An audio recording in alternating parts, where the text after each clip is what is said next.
is about to get so weird in here.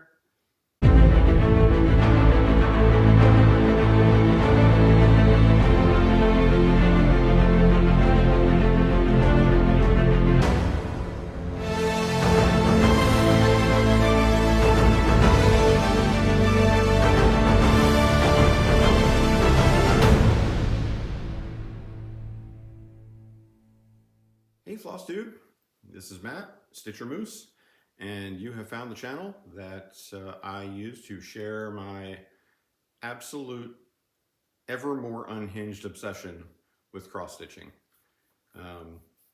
Previous episodes, this is episode 13 or 3, depending on if you count the 10 or so videos that I did 10 or 11 years ago, just past my 11th Flosstube anniversary. Is that a thing? It is now. It's recorded, it's canon, there's nothing you can do. So I'm looking at my notes over there on a whiteboard that are just, I don't even recognize who that is over there. This is, I said I wanted to expand my horizons. I've gone right past the horizon out into, it's like me and the James Webb Space Telescope. So I wrote all this stuff up and I'm not even going to refer to it. I've got that over there. I got all this over here. You can't see what I'm waving at. Get that over there. Can't even see that I'm waving over there. So, hi, welcome back. If you've been here before, you know exactly what you were getting. If you're new here, just hang on. It's going to be a ride. I will do the normal Flosstube stuff. I've got to finish. Great. That's also number 1 and thumbs up. 2 whips. 3 starts. I'm looking over there. Like I've never done this before and I don't know where the camera is. My fingers are so interesting.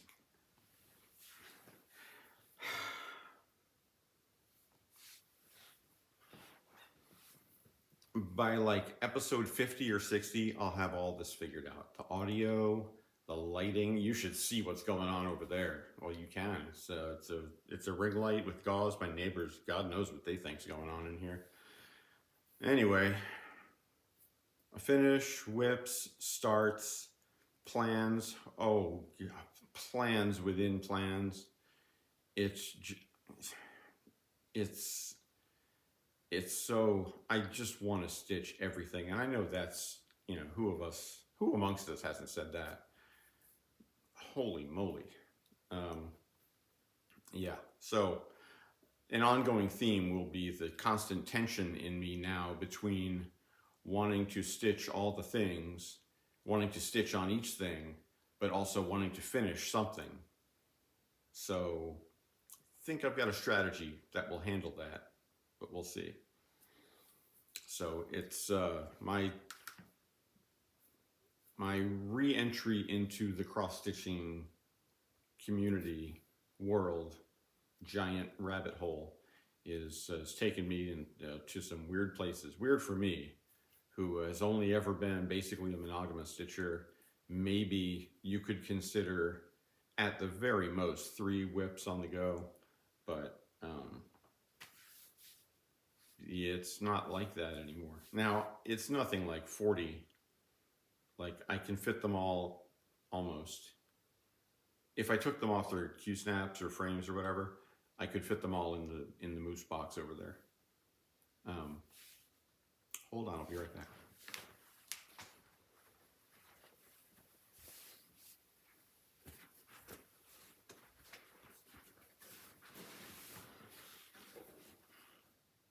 Moose box. Fits all the things. So let's jump right into it. I probably won't even, I mean, there isn't much life update to go to. The medical stuff I won't go into, but basically it went well. I talked about it at the end of the last video. Not wearing any of the appliances anymore, so that's great. Healing, perfect. And soon the braces will go on. Yeehaw. So let's go right into, you know what? Before the finish, let's do a couple of FFOs from way back when that I've discovered. And these fit into, as I'm now understanding my genres as a stitcher, nautical theme, animals, outdoors, and Nordic / Celtic. And you almost can't separate these things. You could, how do I say this? I may have studied this too much at this point. Traditional, I don't consider myself a traditional cross stitcher like samplers from the 18th and 19th centuries, where everything has a house on it, and I tend not to stitch houses. Lighthouses are an exception. So what I'm finding though, in the modern world, I have discovered modern folk embroidery. I already knew about Long Dog, and my most recent that I haven't really even dived into yet is ink circles, where you're going to cross the Zentangle mandala drawings with, I may even have mentioned wanting to create a pattern out of a mandala. I'm going to say that word 17 different ways, and it just is going to, I'm going to lose sleep over it. But it is what it is. The circular pictures with the designs. They're all related. They're all related. Those, the elements of like Quaker stitching, and the reason it makes sense is, you know, we're all related. I mean, you go back far enough, but even over the last 1,000 years, if you've ever done the 23andMe thing, I got that back, and my family stories got blown out of the water. I don't remember if I talked about this in my early videos or not, but short story is, it had always been passed down that it was Scotland and Ireland, and that was it. But a significant portion of my results came back from Scandinavia, which in very reductive terms explains why I love winter and boats, maybe, I don't know. And Nordic designs and the outdoors and Celtic knots, they're all related. Every one of those countries were all invading each other, right? So all the DNA's mixed up anyway. How did we get on this? I know how we got on this. It's because my brain is doing the talking right now, and that's what it does. So let's just see what I've got out there that I'm working on and in my plans, and that's going to inform. It'll all make sense, I guess. I don't know.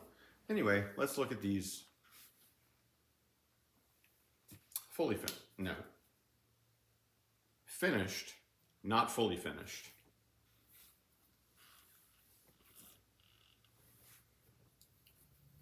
This might be called Lunker Time,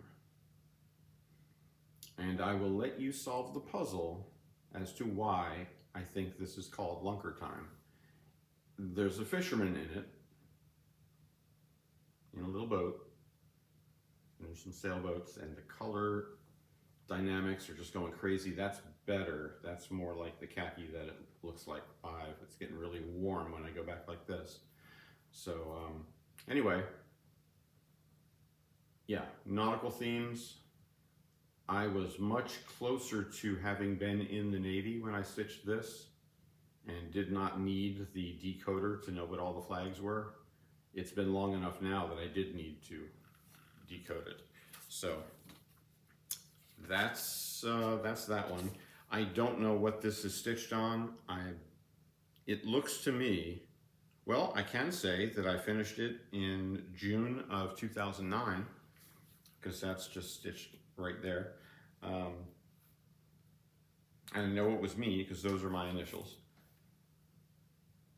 This looks like a 28 count even weave in khaki.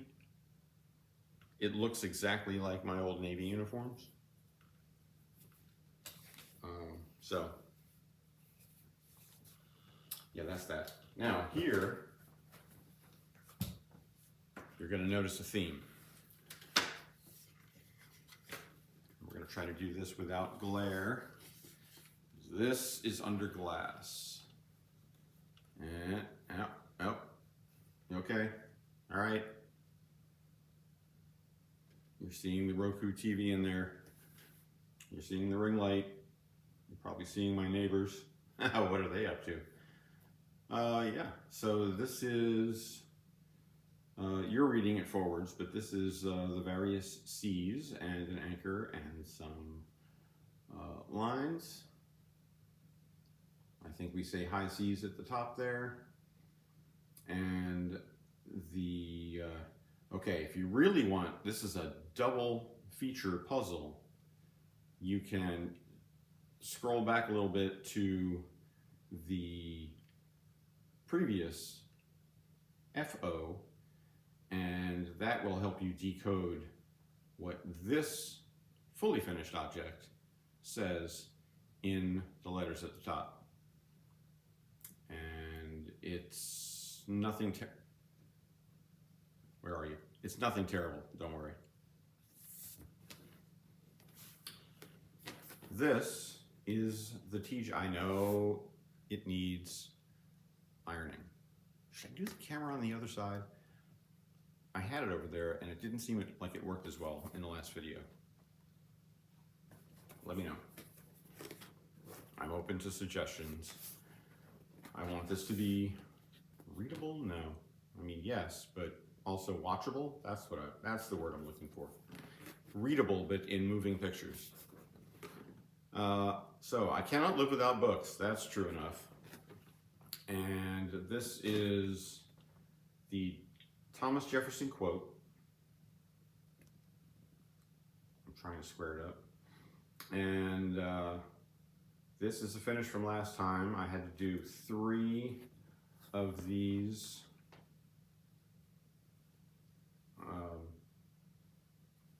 designs here, motifs. Finish those, finish the books, finish the signature, and all of that was about, I don't have this electronically, but it was something like 12 or 1300 stitches, best as I could estimate. And the funny little story here, this is the piece again that got my stitching bug back. Designed by Barbara Bangser for the Posey collection, and this is stitched with kit, don't bounce it, with kit fabric, which I believe is 18 count Aida, and if it's not white, it's like an off-white ecru eggshell, it didn't tell me, and with the kitted DMC colors. And I do like them. I think that's $6.99 on the green. You're gonna see that again. And then the book motifs. All right, I'm being vulnerable here, but this is my relearning how to stitch and relearning how to backstitch, and you can see the entire growth process in this right here, the 2 book motifs.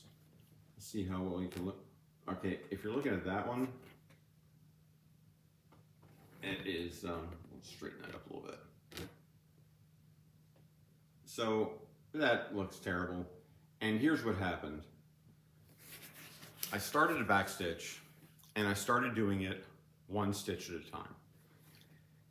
And I didn't think it looked good. And then I went back and I thought, you know, it really should be like stitched the whole length of the book. Isn't that how it goes? But I didn't commit to it.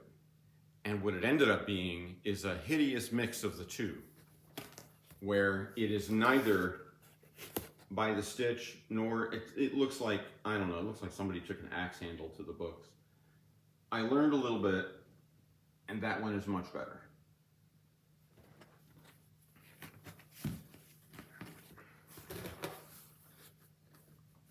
There you go. So, yeah.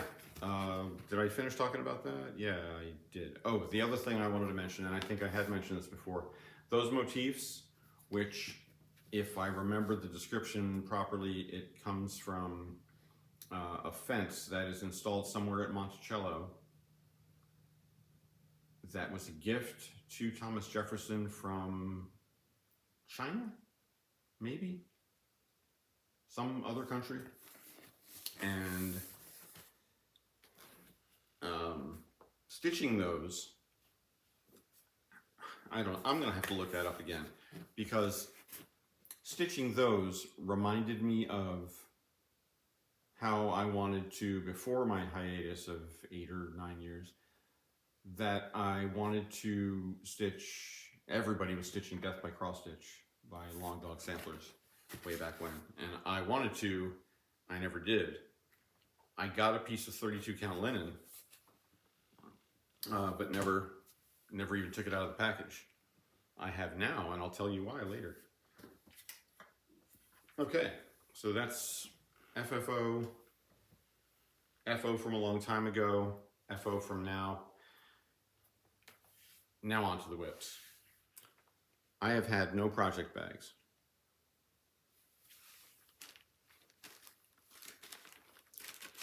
I talked with Mrs. Moose about project bags, and I don't know what this entire nerd poured into a Navy uniform 40 years ago said or did right, but God bless that woman. 40 years later, she's back in the craft room making up project bags for this goofball. So here's a nice Christmas one. So the Christmas ones go in here. And amongst the Christmas ones, this is what I used to use for project bags. So this is truck. I don't think I showed you the pattern there. Hope not.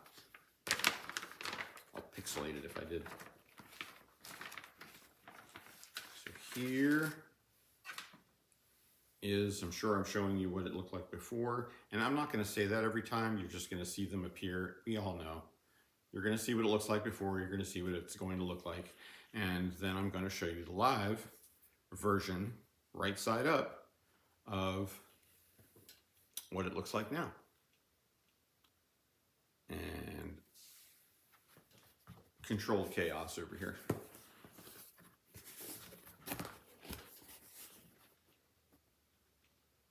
So there it is. You can almost envision the truck. This is one of the headlights coming out here, and we've got the wreath that's happening. And I think I had talked about how I had intended to do the wreath differently. Okay, this is a dimension kit, so these are dimension colors. And the two colors that it called for the wreath, one was this really kind of dim, pale is the better word, the pale green, and then the deeper green is $6.99. I told you you'd see it again. The $6.99 is a replacement for another, not quite as pale, wreath color that they had, a green color. And I just didn't think it, I don't know, it just wasn't alive enough, you know? I don't know what you know what I'm talking about. Like the vibe wasn't quite Christmassy enough, especially with the brightness of the red on that. It didn't match.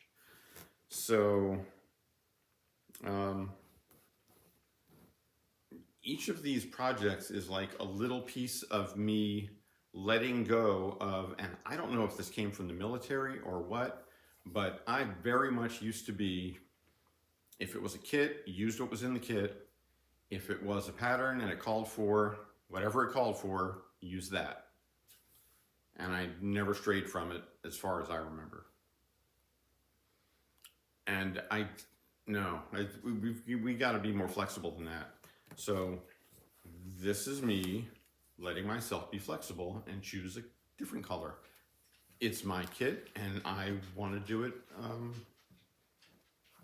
a different way. Also, if you follow on Instagram, you saw that I've gone crazy DIYing in addition to some online store and LNS. I discovered an LNS. Oh, wow. I'm leaning close like I'm whispering into the microphone. The microphone is over here. I'm an idiot. So, I got a pack of like 50 of these magnets, little ceramic magnets. And boy, are they fun to play with. And then, man, just a bunch of these magnets and a little bottle of gel Gorilla Glue. And I went crazy on pins. I listened to a lot of podcasts, and some of them are on the Maximum Fun Network. And if you support that network with, whatever your annual support is, I think for every supporter, they open the store to buy pins, or they send you pins with your membership. I don't know. But one of them is, the time I think I got this last year. So I just cut the pin, because I don't wear pins really much. I don't have a denim jacket with flare or anything. So I just cut the pin off the back of it, glued a magnet there, stick a magnet on the back, and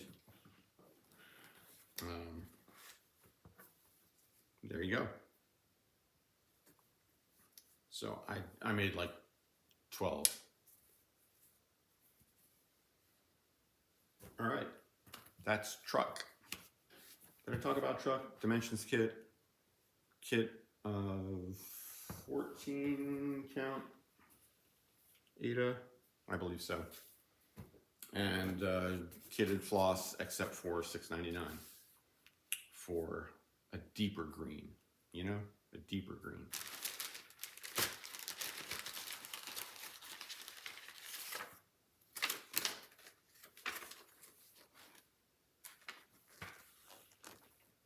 I mean, come on now. Hanging with my Gnomies. We have gnomes all over the house when we decorate for Christmas. So you're going to see some Gnomies. Oh boy.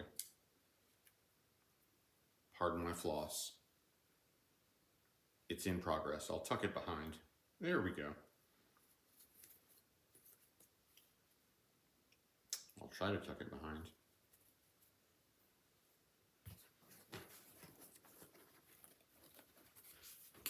So we've got one Gnomie's hat and his coat, and that's his skin hanging down there.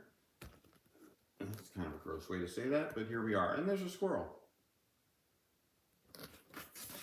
I also found that if you take a sticker and glue a little piece of craft, like a thick 1-inch wide popsicle stick, you can glue a magnet to that, and now you got a squirrel. Another Dimensions kit, 14 count white Aida. For a guy who really doesn't want to stitch on Aida anymore, there's a lot of this. But there's a reason to my madness in doing all these smalls. And you know what it is. It's so I'll have a finish in less than a year's time. Gnomies. Let's not get too disorganized here. Let's not waste a bunch of time either.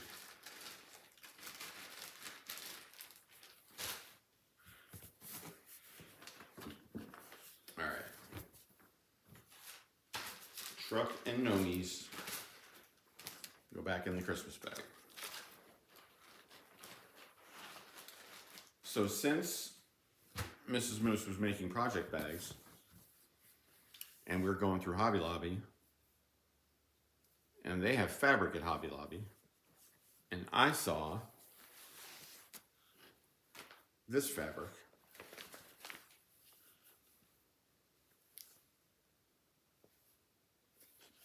Can you tell I like a deep navy blue with silver and gold on it? Look familiar? And maps. Look at that.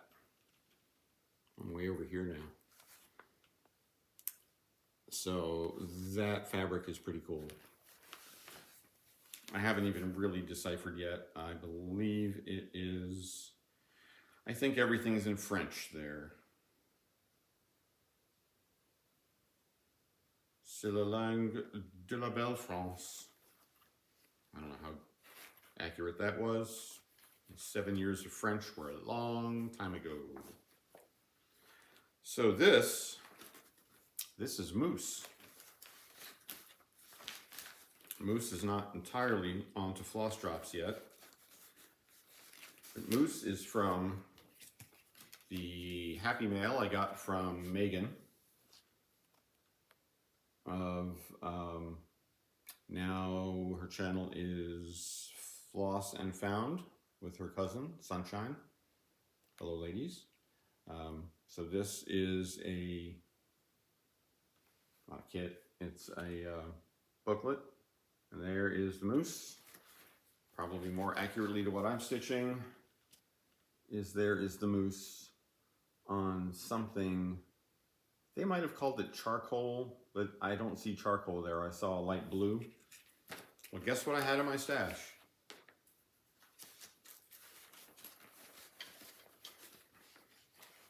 Let's see if this will show up. And oh man, I love me some little magnet cable wranglers. Trying to get this stiff Aida to wrap around the 7-inch Q-snap was a little bit bananas. So that's where I'm at. And you can see I'm testing out kind of a do it as you go gridding pattern. This chart is a little hard to read. It's in black and white and it's like hand drawn. It's not printed. So it's really organic and natural looking, but it's a rough go as far as this would be one that I might try to get into electronic form, because on its current form, even blown up on the 11x17 paper, is a rough go. So it's only, I don't even know what that is. That might not be 100 stitches. It's probably 2 strands. One is 310 black, the other is 535. So this is on light blue 14 count Aida that I had, I think from Charles Craft. I had in my stash. You know what? I don't even have to guess because I have a project bag that has that information in it. I state with confidence. It is indeed Charles Craft. So that's right there. Doesn't say what it is. This is just the sticker that you can put on after. It probably doesn't have glue on it after 10 years. But, yeah. So it's partially floss dropped, and I think I've shown you these before.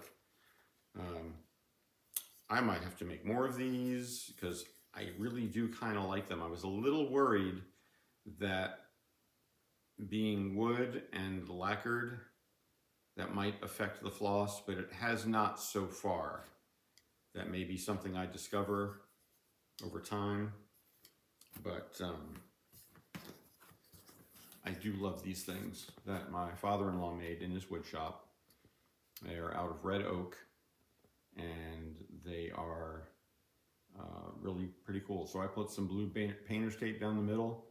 I'll put the number, because all my stash is almost exclusively DMC, so I'm putting the DMC number. Although, have I mentioned I found an LNS, and guess what they have there? All the floss. And so that has started to happen. So I guess I can't just say all my stash is DMC anymore. So there's some.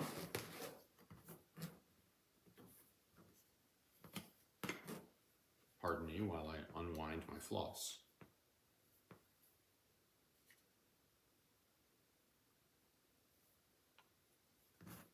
Still unwinding. There's a lot of floss because I filled this one up. Still going. When I find a better way to leave these out and not wind them up in the project bag, I don't know. It's a work in progress. Literally. Very meta. But yeah, there's a lot of works in progress going on here. So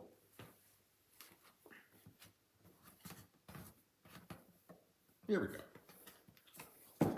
Literal floss drop. I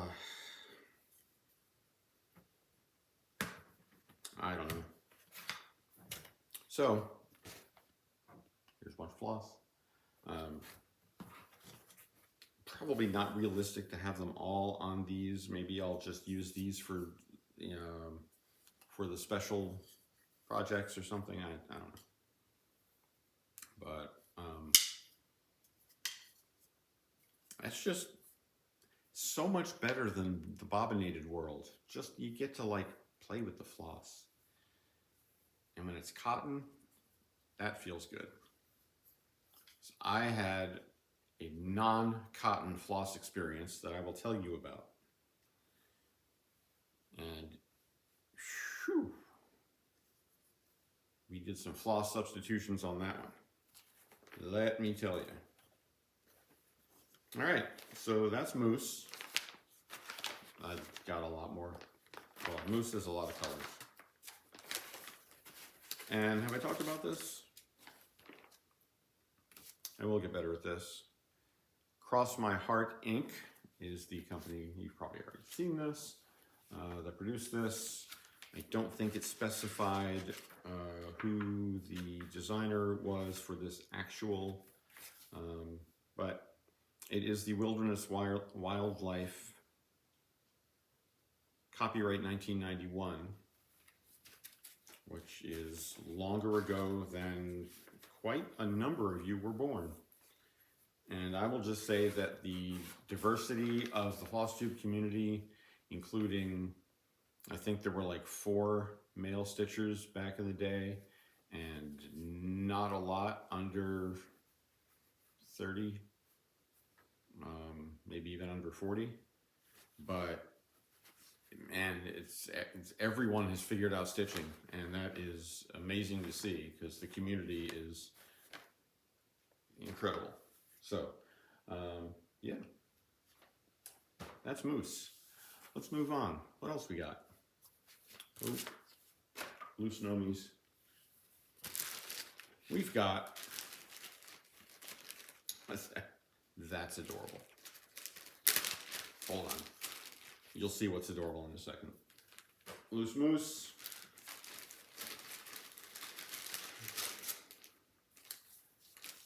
Laundry today or naked tomorrow. And this is one that, again, is a long-standing whip. It was started... Had I started Moose? Moose should have been in like the new start category. Just realized that. But it was there, so I grabbed it. Anyway, this you've seen where I was. I just had the little beige thing that sort of looked like a rabbit to me. And now, I don't know, there's something with, it's like a weird Pac-Man with legs and a hat going through a green fog. I don't know why I have to figure out what that is. It's like a Rorschach test. So I don't know what that says about me. But how cute. Is that a hedgehog? How adorable is that? Focus. Yeah. So, sticker, popsicle stick, and Gorilla Glue, ceramic magnets. I think the pack of magnets was like $4.49 or maybe $6 or something like that for like 50 of them, which was pretty good. That was at Michael's, I think. So laundry day is, I'm sure this is 14 count white Aida and kitted floss. It is, I believe, a Dimensions kit. It is indeed a Dimensions kit, and that's in its plastic still. So I probably just showed you a picture of what it will look like when it's done, so we don't have a whole glare thing going on. And this does not have a home in a project bag yet. But I do have more project bags. Okay, other whips that are not fresh starts. This one honestly is kind of a mystery to me. Due diligence, I should probably go back and watch my old videos to see what I talked about here. But this is Mondrian, which again, we're going to see less and less Aida over time, but I had a bunch of it in my stash and I had a bunch of projects started on it, and that's where we're at. I think, and that's a cool little needle minder I got at my LNS. Get your needle out the way. Pardon me. Literally a work in progress. So this is, I honestly don't remember if I did this from a kit or I just saw Mondrian work after a trip to the Modern Art Museum or something, and decided, I think this was an attempt to get my stitchy bug back 8 or 9 years ago, because it was just a bunch of block color and I knew I could stitch it and it wouldn't frustrate me, I think was my thought process. I don't know. I've done a lot of healing since then. You know, we learn and we grow. So this is, that's bothering me. I've got some healing to do, clearly. This is almost a work of art by itself with the advent of the magnets on there. So this piece was, I don't know if I had considered it finished, because if you look at the original art piece, which I'm sure I've shown you now, and it's like, you know, creation in red, blue, and yellow or something like that. I'm sure I'm putting the title right down here.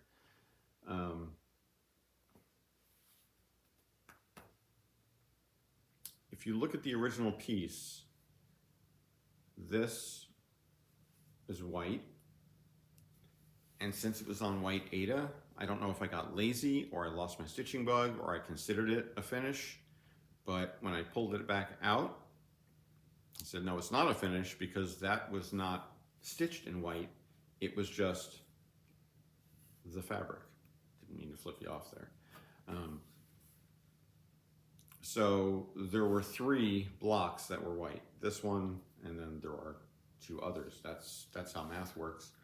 And so I am going to stitch them in, I think I'm using Blanc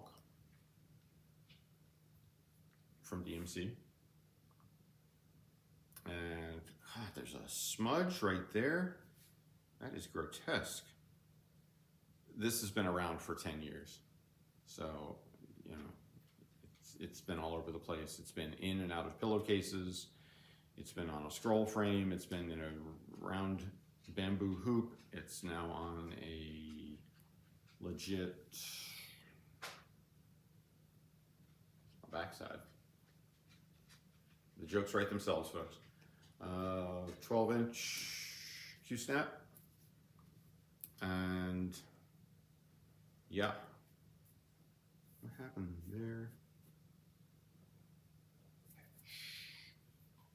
Loose piece of fluff or dog hair or something. Oh, River's back, by the way. He might make an appearance. I hear his tippy taps. You may have just heard them also. So, oh, you might hear him crunching his kibbles now too. It's dinner time. So that's Mondrian.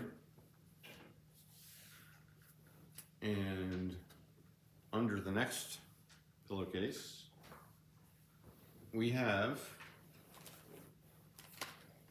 this is like a whip and a finish and a start, and it's like an ongoing piece. This will probably be my ongoing longest whip. Medium binder clip down. So this is, here's another, oh, and this is fun. I have a bunch of floss, it's all bobbinated. So I've been inventorying it and trying to use it. And when you do that, you get kinky floss. I think I talked about that last time.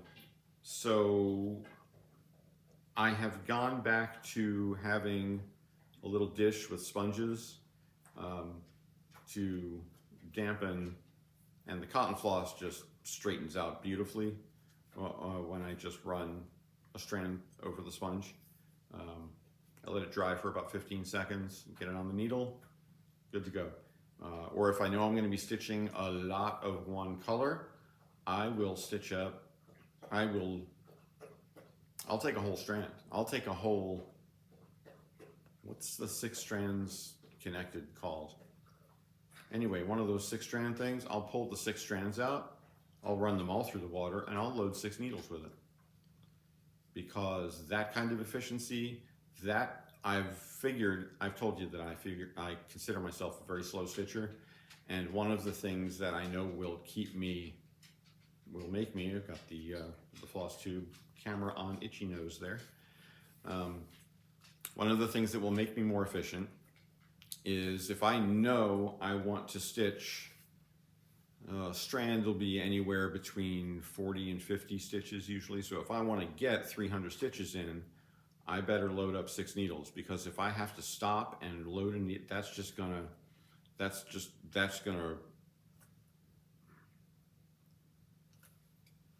River's here. Hello, boy. What are you doing? You want to come say hi? No? You gonna burp? No? Okay.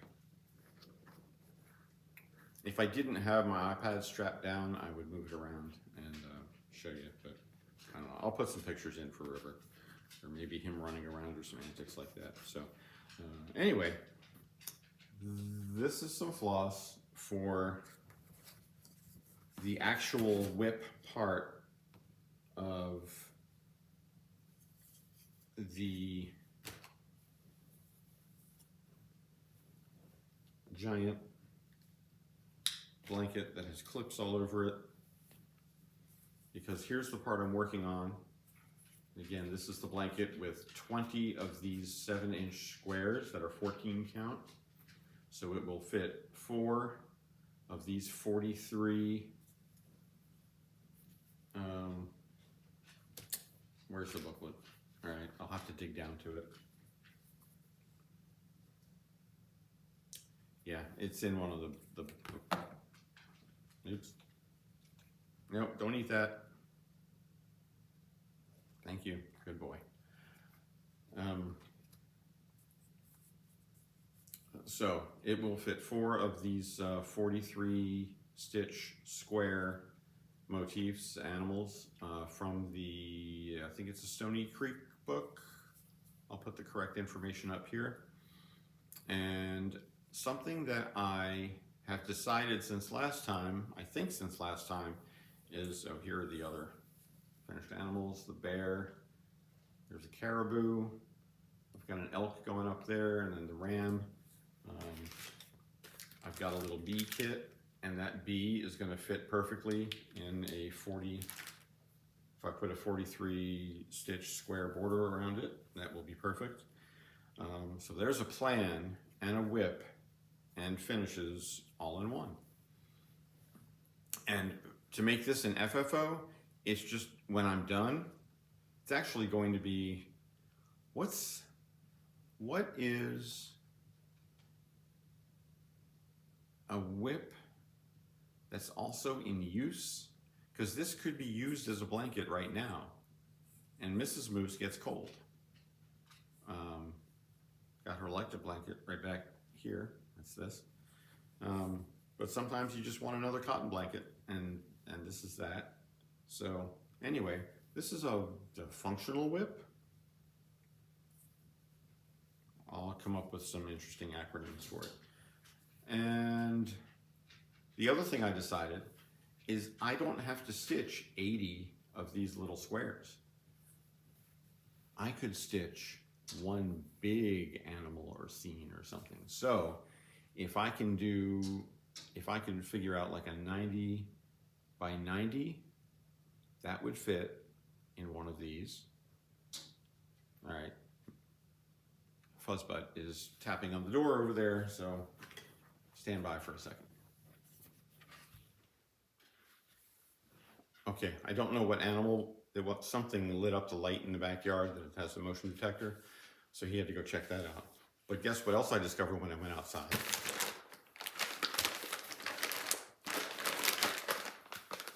This is one of the few packages coming to this house that's addressed to me and not Mrs. Moose. And it is from the fine people at,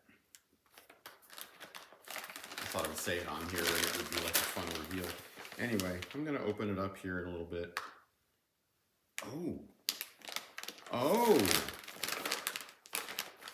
Oh, this is not what I thought it was. We're gonna be surprised together, folks. This is from across the pond. This is a frame. Wow. I'm so excited, you have no idea. I thought that was fabric and floss. That's honestly what I thought it was. Now that I think about it, that'll come in a smaller package. All right, is that all of the, yeah, truck, laundry day, Mondrian, and the wild animal? And you've already seen Moose, which is actually in the starts, which I guess that was sort of a good break because now we're going into the starts. Let's do a little.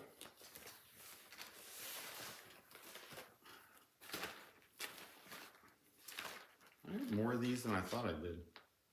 So.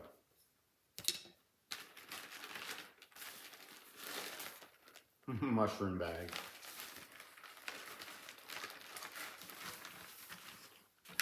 There's a theme, folks. There's also irony coming. Stand by for that. Oh, this is fun. Mushroom. Mushroom needle minder. Oh, how cool is this? And that all looks like, you know, what it's supposed to look like. So, so here's the story there. This is the floss I didn't like story.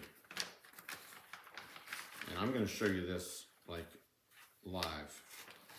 You're going to see what happened. This kit from 44th Street Fabric Company, something like that.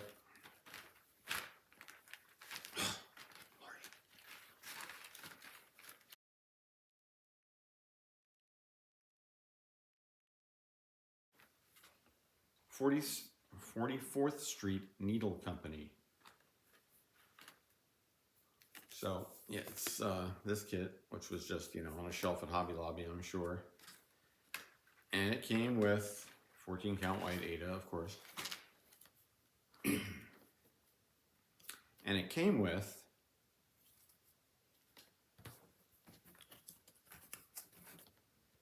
this little floss card. We're gonna figure out a way to do this. It does not involve me getting the ring light in my glasses. So I drew the symbols on there, and I tried, because this was all wrapped up, right? And, oh, that's the reaction I had. I pulled off one strand of this red, and I tried to wet it to straighten it. It didn't straighten. It didn't absorb the water, like it repelled it. This is, I don't know what this is, but it's not cotton. It's something like whatever microfiber cloth is made from, because I cannot touch that without getting the full body collywobbles. And if I just so much as do this, it's catching on my skin, and I hate it so much. I can't even tell you. The dog thinks I'm yelling at him. I'm not yelling at you, buddy. It's okay. Keep licking your paws. This stuff, I can't stand to touch it. I can't, I want to straighten it. I want to do that. I want to comb these out. I don't want to touch it. I hate it. So, it's my kit. I'm allowed to use different floss. So I use different floss. So I just sat down and said, well, I know I've got every one of these colors. And at first I had chosen DMC 350 for the red, but it was like too orange, and I've taken it off of here since. But now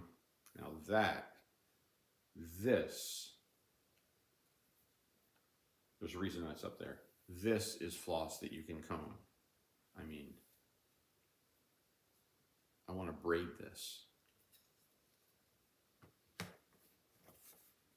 So here is my color conversion, if you will. I'm not going to straighten those little flosses out because I don't want to touch them, and I'm not going to pick something up to do it with.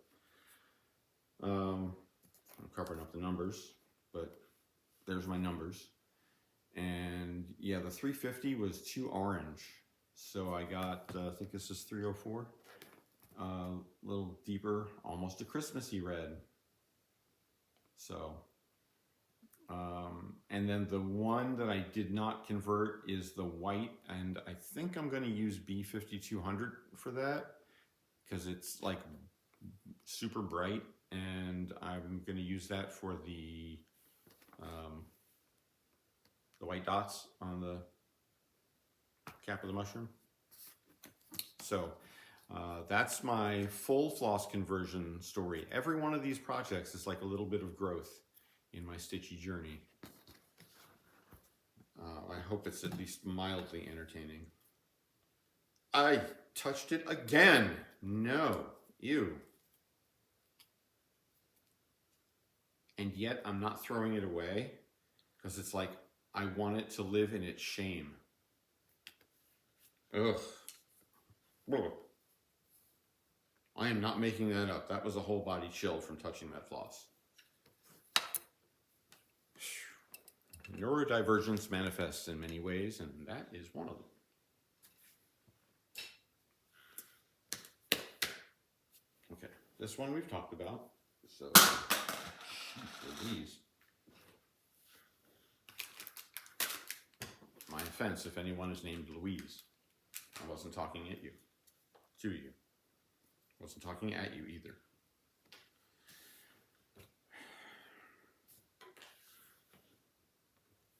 I'm so excited the scroll frame is here.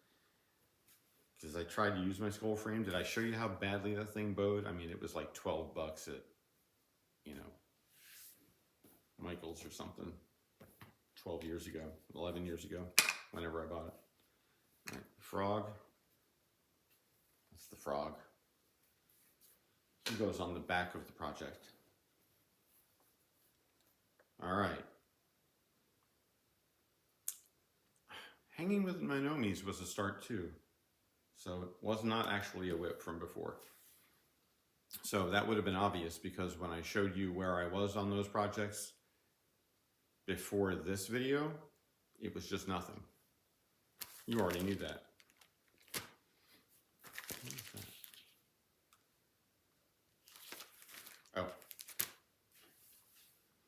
Oh. Okay, so here we are, organized. I bet I've broken this up into a lot of edited out some of the cruff, or we're going to be here for hours, and I don't think anybody wants that. Or hopefully you're watching this on 1.25, and it's not hogging up your whole life. Oh, let's see, mushroom, Gnomies, moose, and all right, I'll do this one. This is a Christmas project. It's not in a Christmas bag though, because I only have one Christmas bag so far, but it is in a Mrs. Moose. This is like a black and white version of my shirt.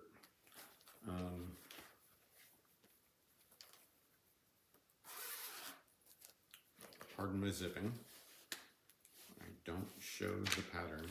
We did talk about this. This is the one where I had the one issue of Stitcher's World. Yes, Stitcher's World magazine from October, November of 2001. And I wanted to stitch this, especially because it had kind of an ivory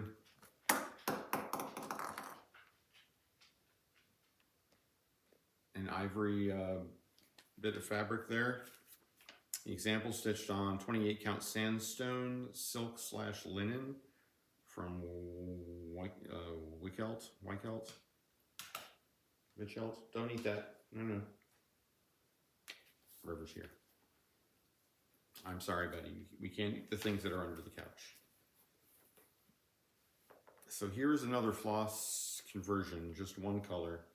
But, and I think I did talk about this before also, but love the garnet on that, but the green is just so washed out and pale. And I think it says right in that description, you can substitute colors if you want a little different look. I wanted a different look. River? No. River, yeah, leave it. Leave it. Can't have that. No. Can't have that. No. I know. You want all the things. You can't have all the things. I'll be with you shortly, buddy. He got a piece of the fabric that I used to pad the clamps that go on the Q-snap, like the cotton batting.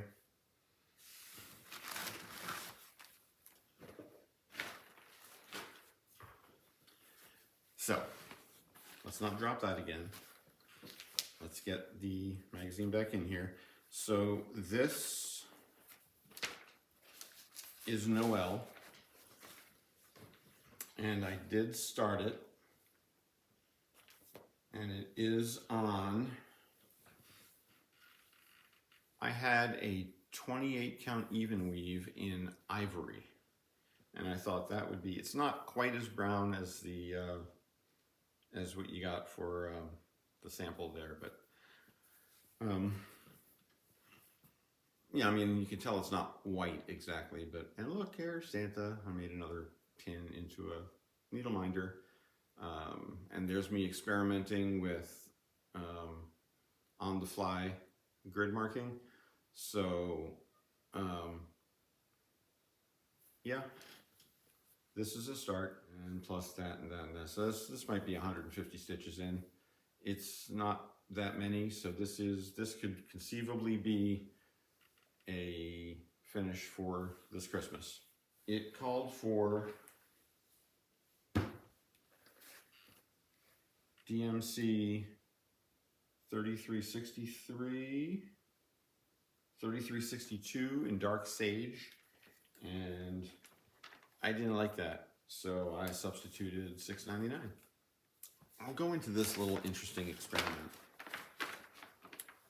I saw, I'm putting a picture of it here, somebody had done, or maybe it was one of the sites, had a gold tone, yellow something floss on a dark blue background.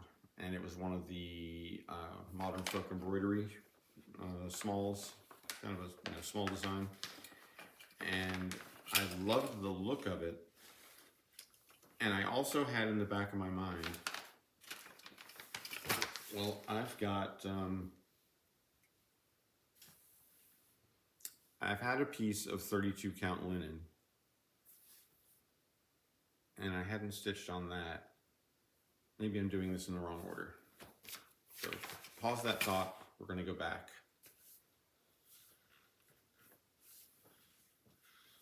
So here's what I should have talked about.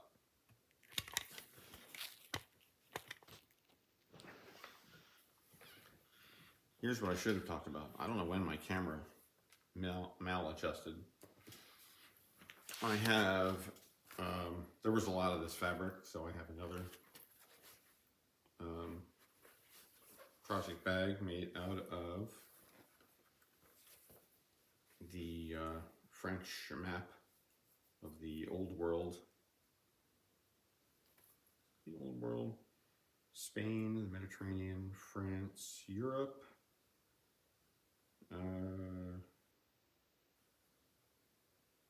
Germany.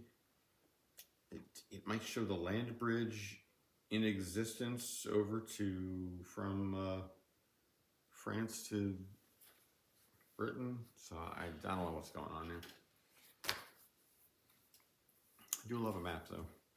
So another solution I've got for floss drops is just taking a hole punch and going mad on these big bobbinator things.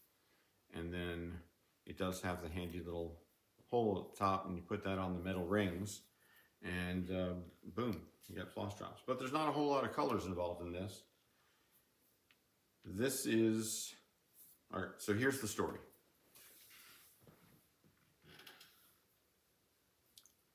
I signed up for a sal. What? I know. I'm going to try and figure out whose Instagram story I saw, but they said they had signed up for the Modern Folk Embroidery 2026 Stitch Along.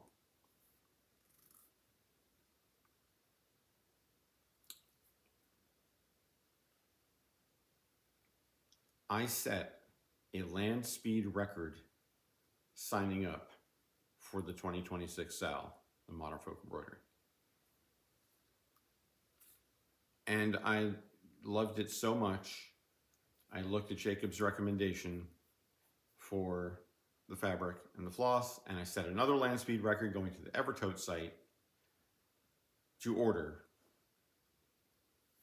I always forget the name, and I'm not going to forget the name. Mrs. Moose knew that that was a type of cookie, and now I want to try speculoos cookies. Might be called biscuits over there, but I'm in America and we call them cookies. And suddenly my throat is dry, and I'm remembering that I want to have those cookies with a nice cup of chai, tea.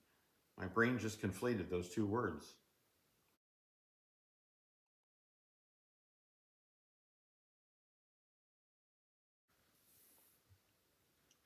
Hopefully I edited that out if this microphone is picking up all my swallowing noises, because nobody needs that. Okay.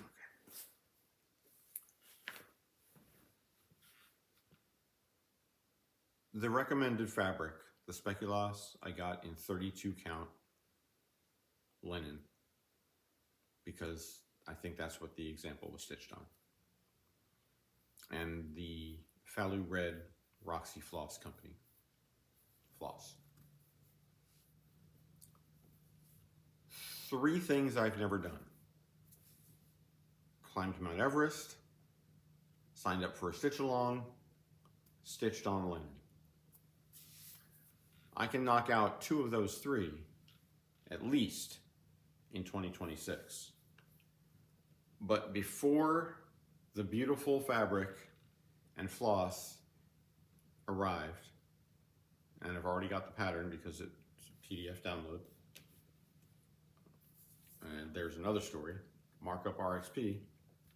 It's on the very iPad that you are, what are you? This is recording on the iPad and you're watching it from there. The iMovie will have been created on that iPad. I don't know, it's late. So I mentioned I had a piece of 32 count linen in my stash because I had intended, I think, to stitch Death by cross stitch on it. But I didn't want to jump right into that.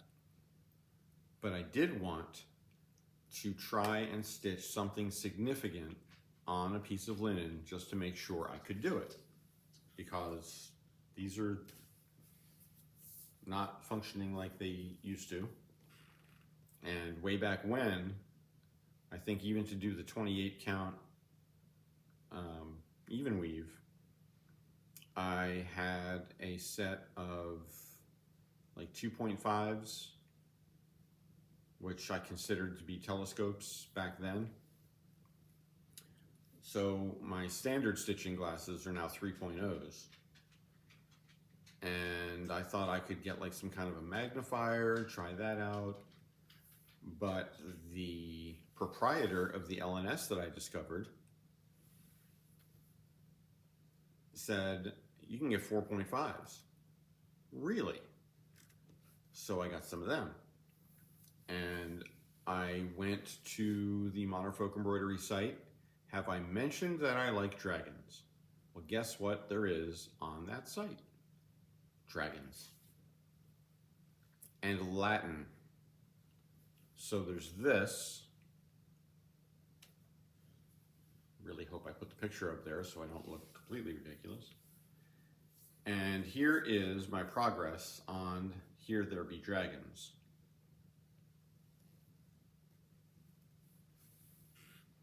You can also take a cloth patch and glue that to a popsicle stick and glue the popsicle stick to a magnet, and now you've got a cloth patch that's become a needle minder.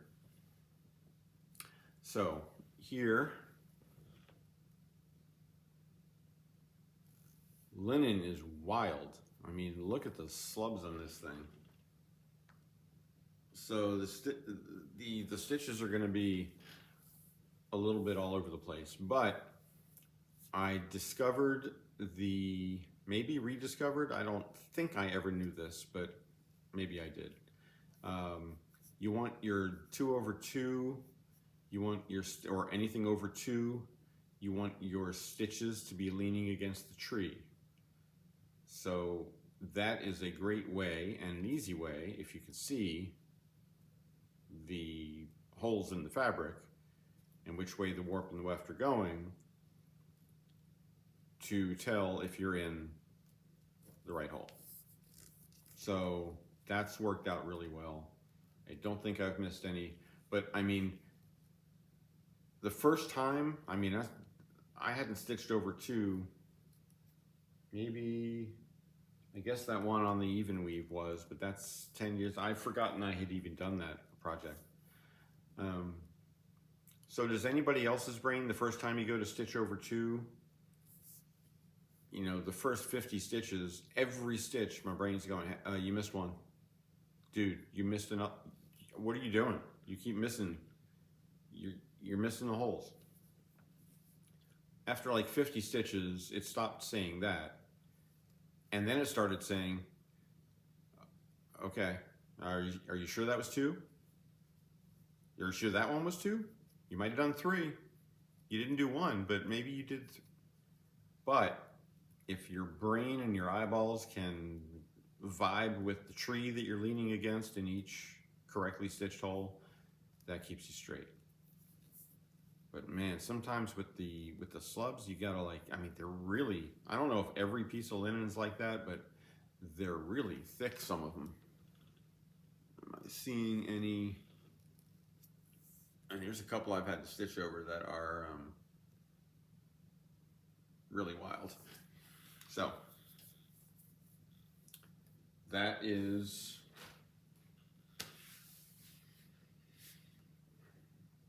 almost everything, whips and starts wise, but there's one more. Oh, the 32 count linen is going pretty well, huh? All right, mister. Oh, I didn't tell you, but when I started stitching, when I started looking at the pattern for Hicksunt Draconis, I thought, all right, the black stitching, the borders and the words will be in black, DMC 310. But the dragon, I want to be red. And I was like deep in my 814 thoughts, right? Sort of a deep red. Looks deeper in person than that did. And Mrs. Moose was sitting next to me and she's like, oh no, it should be a real bright red. Like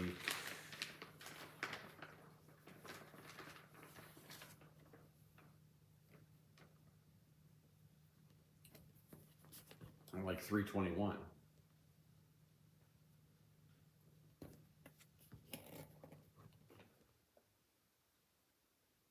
Which should it be? And then I thought, why not both? We're learning, we're growing, we're trying variegated floss for the first time. Have I mentioned I found an LNS?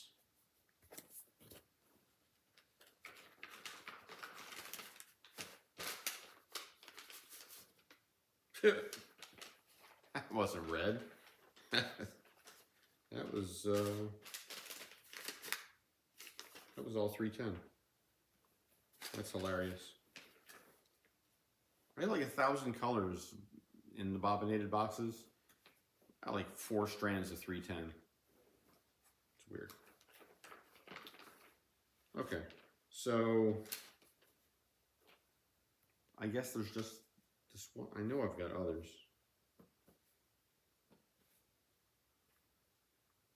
Here it is. I knew I had 2. All right. So I got a classic Colorworks apple fritter and a Weeks Dye Works in Merlot. These might not both be variegated.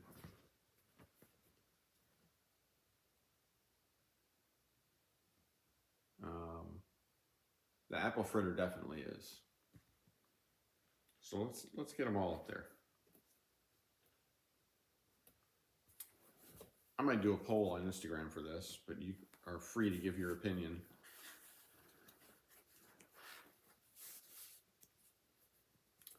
If you were stitching a red dragon, I can't see. What do we think?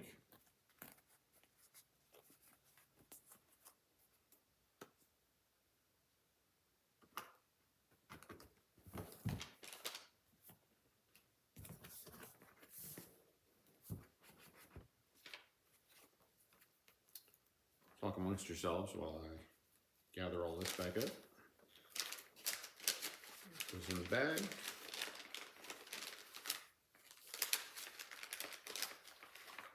And so we talked about the floss. The fabric is a 32 count linen from MCG Textiles. Could not have told you that, but here we are in oyster. So that's what Hicksum Draconis is going on. And back in its bag. So that's the story of the dragon. Now, so as I was saying before I interrupted myself, so you think you're cool doing 32 count and your eyeballs work even though you're a million years old. Well,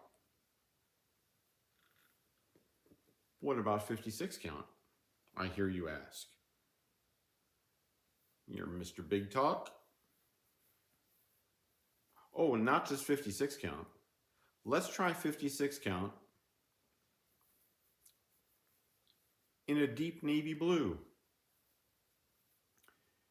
Sometimes you give yourself a challenge and you learn things. Oh, boy, do you learn things. But that's all right. That's what we're here for. So, I'm going to post some pictures here. I think I'm going to do this on Instagram because several people said they were interested in how this was going to go. What I have discovered is as long as I have a really good bright background, so far that helps me see the holes in the fabric with enough consistency that I, just on the very first few stitches I've tried here, to get this gold on blue in a really delicate, I mean, it's the same as stitching 1/1 on 28 count, but the fabric looking like a bed sheet where from any kind of distance you can't even see the holes. That's really kind of cool. So that's what I'm trying to test out here. This is totally an experiment, but here's what it's going to look like if/when it ever gets done. And well, this is what I got all these binder clips for. So here's what this looks like. It's actually showing up as a decent navy blue. Let's see if we're getting any kind of focus.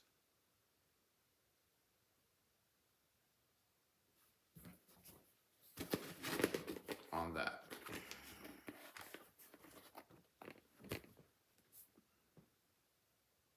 I don't know, maybe. So far, those stitches are all in the right place, as far as I can tell.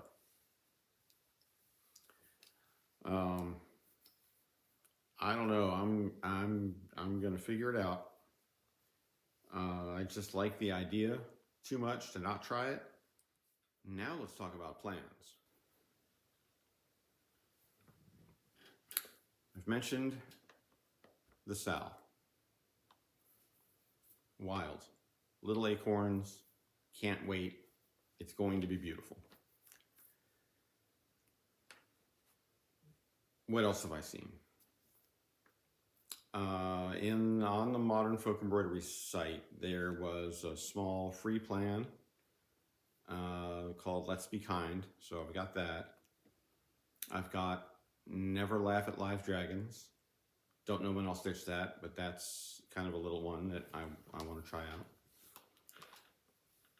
I haven't even delved into the Ink Circle site yet, but I saw, who did I see today talking about ink circles?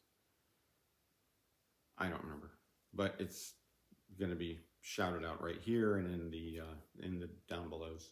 So here's the LNS story. I didn't think I had an LNS nearby. And yeah, so I didn't think I had an LNS. I thought I had an FANS, which like 90 minutes, I think. So like either going to Philadelphia or to outside Baltimore, either of which would be like an hour and a half. So I'm searching for a scroll stand because I mentioned my frustration with the other. cheap, not stand, a scroll frame. I mentioned my frustration with the other one. And I'm doing the Google search. I happen to be at work, sitting there at lunch, like, really wish, I want to find a place to order this. Omonic's going out of business, or they're stopping making the Omonic frames. There's Millennium frames, but I've kind of heard, horror stories about it taking a year, and maybe you get your frame, maybe they have your money. That's all anecdotal. I'm not saying I had any of that experience, but it did honestly make me shy away from wanting to investigate that, because I don't want to set myself up for that, and they don't want that smoke, because I'd be mad if that happened. So I did a Google search for frames, and amongst the results that came back, I think I searched for, a similar frame to Millennium or something like that. And a result came up for a location, a shop. And you know how it tells you, it lists, several of them, here they are, and it tells you how far away each one was? 2.8 miles. The store is called Floss and Flame.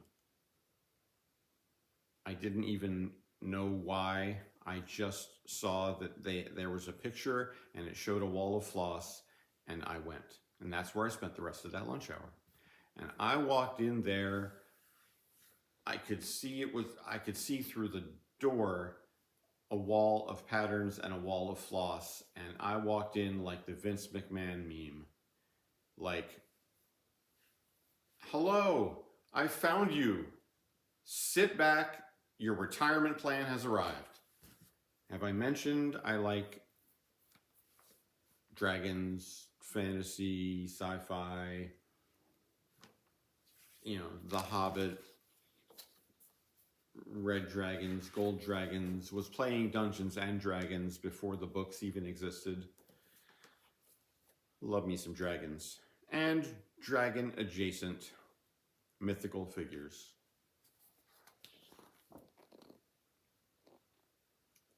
Every single one of those I am stitching. Also those. Heck yeah. I've seen several people during the spooky season. It was so cool getting my stitchy bug back during spooky season, because I saw so many people stitching the coolest stuff. And if I start now or sometime early in 2026, I will be able to finish. Who did I see stitch this first? I think it was Carolina Stitchers, but I've seen a half dozen other people stitching on it since, and that is Glendon Place Poltergeist Pirates.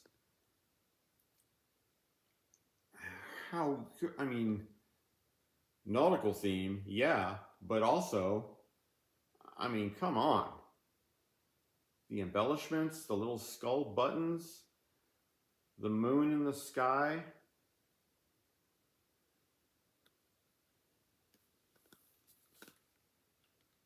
Moon in the sky of blue. I don't know. Your brain likes what it likes. Yeah. Going ham on this. I got I mentioned that. I got the embellishments and yeah. So I got all those things. So what else do I have in my plans? Long dog samplers. Already in my inbox. Death by Cross Stitch.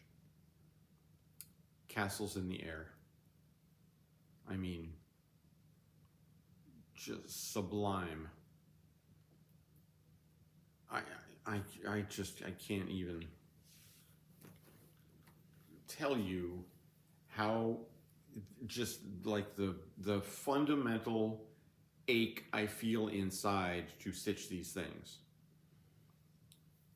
I can't have 15 whips. My mind would melt. So I gotta finish those littles because I could see 2026 being the MFE Sal, Hickson Draconis, Poltergeist Pirates. I could probably hold off on the Griffins. I gotta do one of the Long Dogs. It'll be good.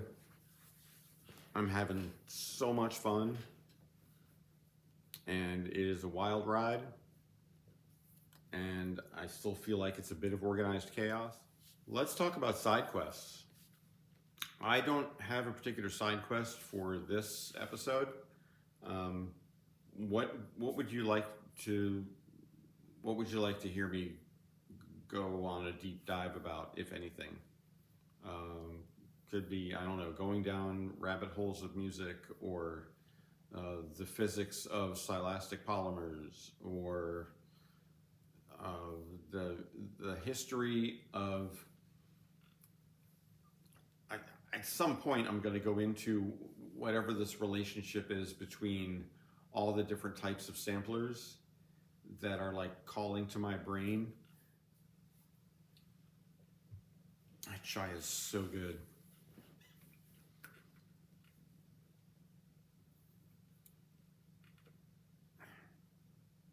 I think if you look at all the things that seem to call to me, you got like some animal and some outdoors type stuff. It's like trees and deer, squirrels, moose, dragons.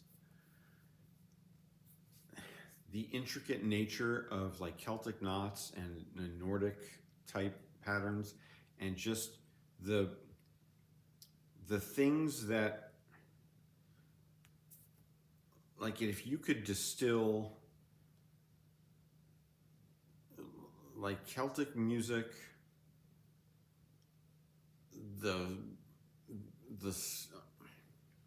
a chanted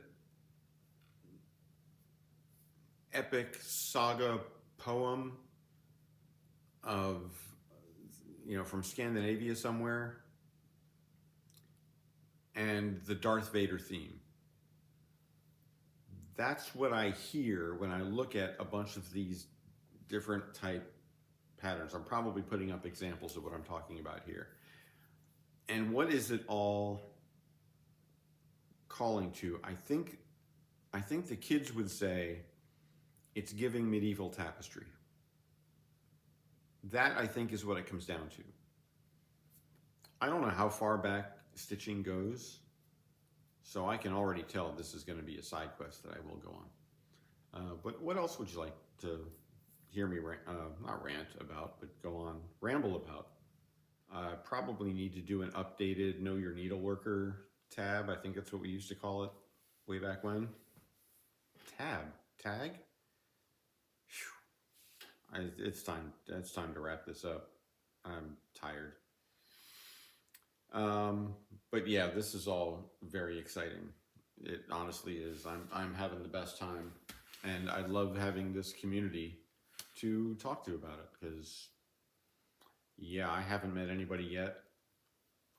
Although now that I have the LNS, I can go on stitching weekends, and are thinking about doing a retreat next year, which is 35 minutes from me. That'd be amazing. So yeah, all that exciting stuff is going on. So I think I will wrap up. And something I have figured that I want to include in every video. I watch, here we go again. I'll get to my point. My point is something I want to include in every video toward the end. I want to hike the Appalachian Trail.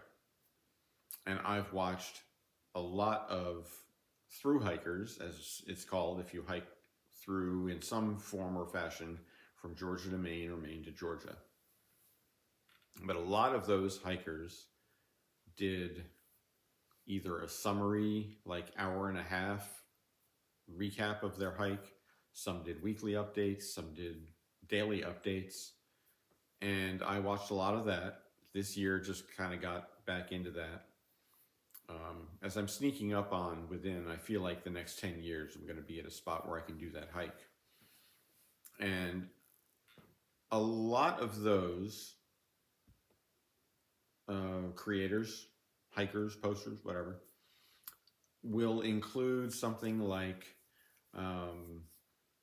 what was your high point and low point of, or mountain or valley? There's usually some way they talk about it. What's the best thing and the worst thing about that state or this state, or on a daily basis?